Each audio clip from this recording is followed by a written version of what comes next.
Kesubos Daf Lamed Gimel contains two related sugyas. The first is more answers to a question which we've asked on the last daf, where in the opinion of Rav Yochanan, who holds that when a person is faced with both malchus and financial punishment, he only gets one of them, and the one that he gets is malchus. And the Gemara's question is, we see that there are two situations which that's not true. We see that if somebody injures his friend, he pays instead of getting a malchus, and we see that Edom Zomamin have to pay if they have a financial settlement against them as opposed to getting malchus.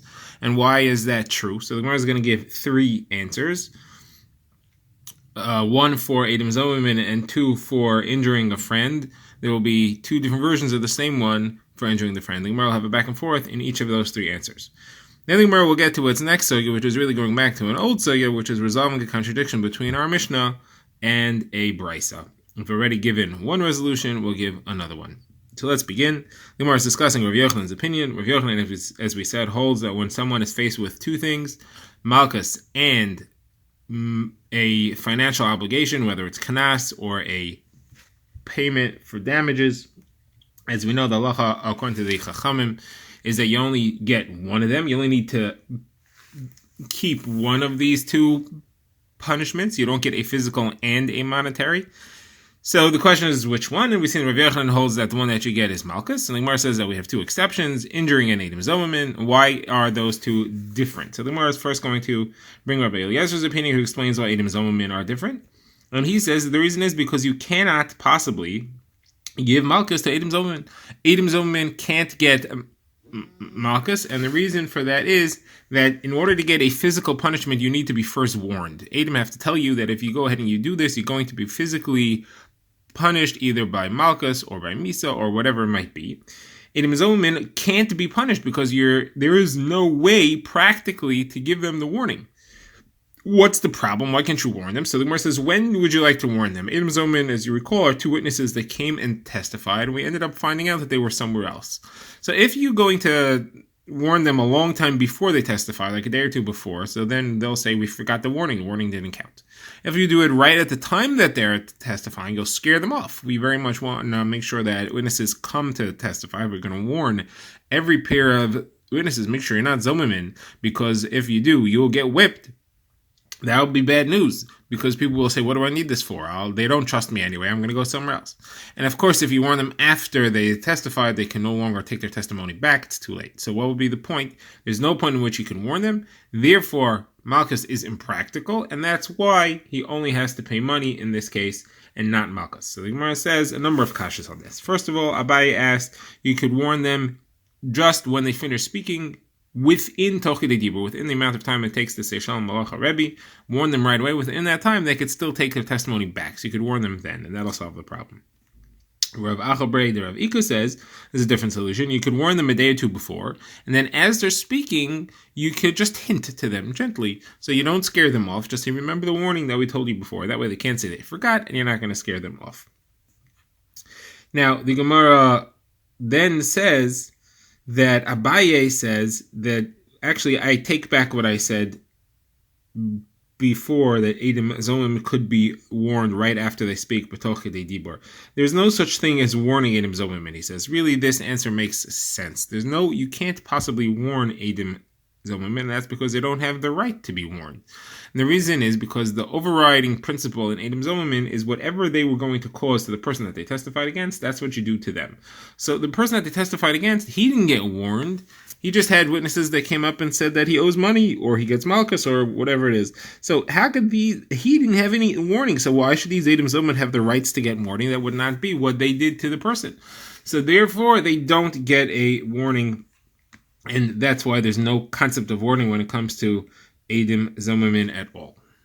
The Gemara questions Abaye. The Gemara says if the only reason that they don't get a warning is because of kasher zomam, because you have to do to them what you want to do to the other, there's one situation in which Edom Zomamin don't have kasher zomam.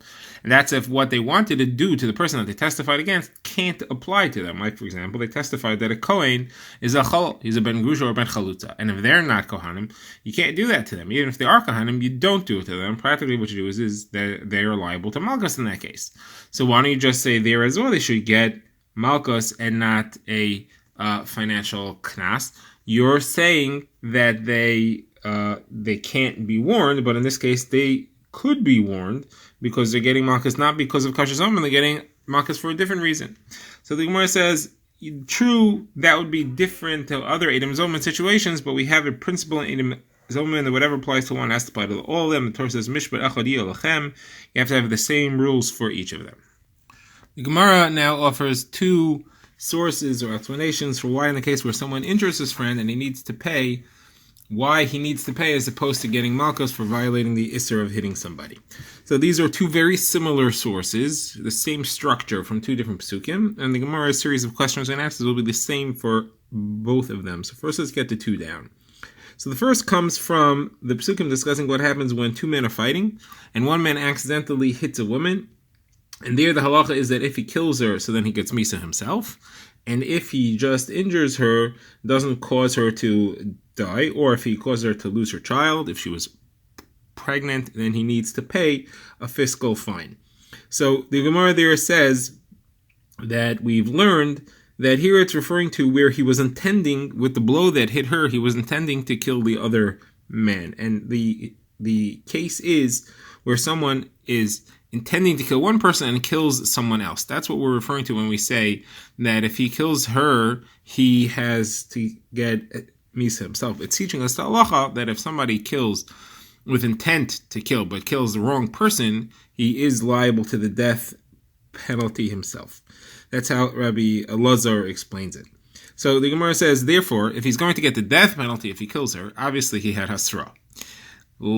Yet though, if he doesn't kill her, if she survives, then he has to pay financially. Now, why does he have to pay financially? If he had asra, he should get malchus.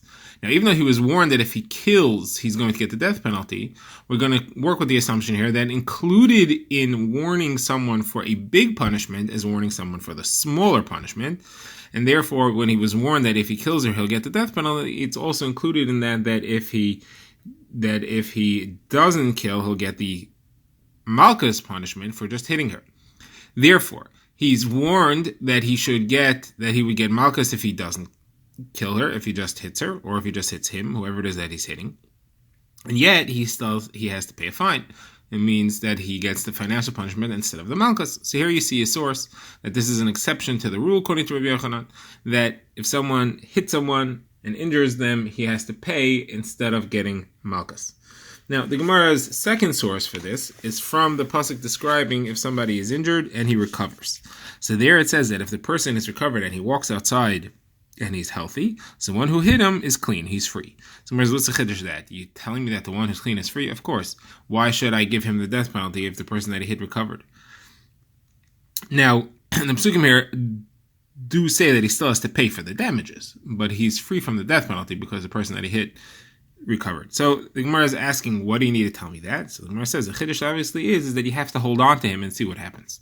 And as long as we don't know if the victim will have recovered or not, we have to hold on to the attacker. We have to lock him up, and then we'll see what happens. And if the victim dies, then we'll take this person to court for the death penalty. If he recovers, then he only needs to pay. So now the Gemara says, so you see here the same thing. You see you're going to hold on to him, and you're going to give him the death penalty if the person that he attacked dies. That's why you arrested him. That's why you're holding him, because he may potentially be liable to the death penalty himself. And that being the case, and now we have the same discussion we said before. You have a situation where you're going to give him the death penalty if the person dies. That means obviously he was warned. If he was warned for the death penalty, that includes a warning for malchus if he doesn't die. So therefore you have a person who's warned and he is malchus, and yet he doesn't get malchus. Instead he has to pay. So here you see clear proof that a person only has to pay if he's faced with malchus or finances. So the Gemara's question on both of these is two things. First of all, who told you that if you warn somebody for a big punishment, it includes a warning for a small punishment? Perhaps it doesn't, it's not included. Second question is, who says that being whipped is lesser than being killed?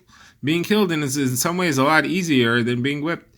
It's one instant and then it's over. As a matter of fact, we have a source that seems to prove that. The source says that it was Rav who said that Hanani, Mishael, and Azariah, who were put on pain of death, they were told that they have to bowed down to the idol, to the statue that is of Nebuchadnezzar, they refused and allowed themselves to be thrown into the furnace. And Rav said that had they been threatened with being whipped, they would have given in, because the whipping is worse. So how do you therefore want to say that, it's obvious that if he was warned that if he kills the person, he'll get the death penalty? That includes a warning that if he just injures him, that he'll get Malchus. That's not true. Malchus is worse, and you don't have a warning here for a worse penalty at all. So the Gemara says, Rav Samar Beit Rav Ashi was discussing this with Rav Ashi, and he said, hold on a second, this proof from Chanani, Mishal, and Azariah that whipping is worse than death is not entirely true, because Chanani, Mishal, and Azariah, in their situation, the whipping was worse than death, because they would have been whipped endlessly. There was no limit. And they would have collapsed under that pressure, and they would have given in to bow to the image, the statue. However, in the case of the Beis Din, it's only 39, so it's limited, so that is not worse than death. Either way, the Gemara says, that question aside, I have an unanswerable question on both of these two sources. On the source of the case where we said that if he hits the woman and she dies, that it's nefashos, so we were assuming that he gets the death penalty. That's how we knew that he was warned here. But according to the Chachamim, it's a machlokes on the subject. According to the Chachamim over there, when it says nefesh, it doesn't mean that he gets a death penalty. It means he has to pay for the fact that he killed her. So it's only fiscal there. There is no warning of physical punishment at all. So you have no source. There's no warning for the death penalty. There was no warning for Malchus. There's no warning for anything there. And therefore, there's no proof at all. As far as your second source, from the case of the one who was healed, that we were holding on to the guy, you prove that we must be imprisoning the guy. And since we're imprisoning him, it must be that he's going to get the death penalty if the victim were to die, actually. That might not be correct. The pshat might be that the victim was hit accidentally, and it's a question of going to Gullus or not. So we send the guy to Gullus as an accidental murderer until we show that he recovered and the guy didn't die. And obviously to send someone to Gullus doesn't require hasra because it's for accidents. So there's no proof here that we have any discussion about murder and hasra. We were talking about where he had hasra. He was warned if you're going to kill the guy. Nothing to do with that. We're referring to accidents and being sent to exile. We're not referring to purposeful attempts to kill and getting the death penalty for that murder that happened. Okay. This is the conclusion of this discussion. These are the Gemara's three explanations. The Gemara now goes back to an old question we had, and that was a question where we had a contradiction between our Mishnah and a Brisa as far as what happens when you have someone who does a bia with a relative that carries Malchus, and it also happens to have Knas because it was either an onus or a Mefuta. So we saw in our Mishnah that said that he has to pay the Knas. We saw the Mishnah in Malchus, the Brisa in Malchus, that says that he gets Malchus. The question is, it's a contradiction. He can't get both because Kamei B'Ramene, what's the answer? So Mara now gives a new answer, and this is Rish Lakish. Rish Lakish says that actually the Mishnah in Malchus is going in the opinion of Rabbi Meir. Rabbi Meir holds there is no Kamei B'Ramene on two different Isurim that happen in the same action. It's only Kamei B'Ramene in the same Isur. And here you have two different Isurim. You have the Isur of the Bia that was Asur, and the other one you have the fact that it was an onus. So he gets Malchus for the Bia's Isur, and he has to pay Knas for the onus that he did, and there's no problem of coming Minravine, and therefore really both Mishnayos would agree that he gets both Malchus and Knas. Asks the Gemara, I have a problem on this answer, and that is, we have a Mishnah coming up that says clearly that if the woman that he was manes was his daughter, then he doesn't pay Knas, and that's because of Kamei B'Ramene. Rabbi Meir, though, should not hold of Kamei B'Ramene. He should say that in that case he should also still have to pay Knas. So Gemara answers, hold on a second, if it's his daughter, then he gets Misa B'Yad Beis Din. We are talking about cases of Malchus. Maybe Rabbi Meir holds Kamei B'Ramene that you don't get Misa and Knas.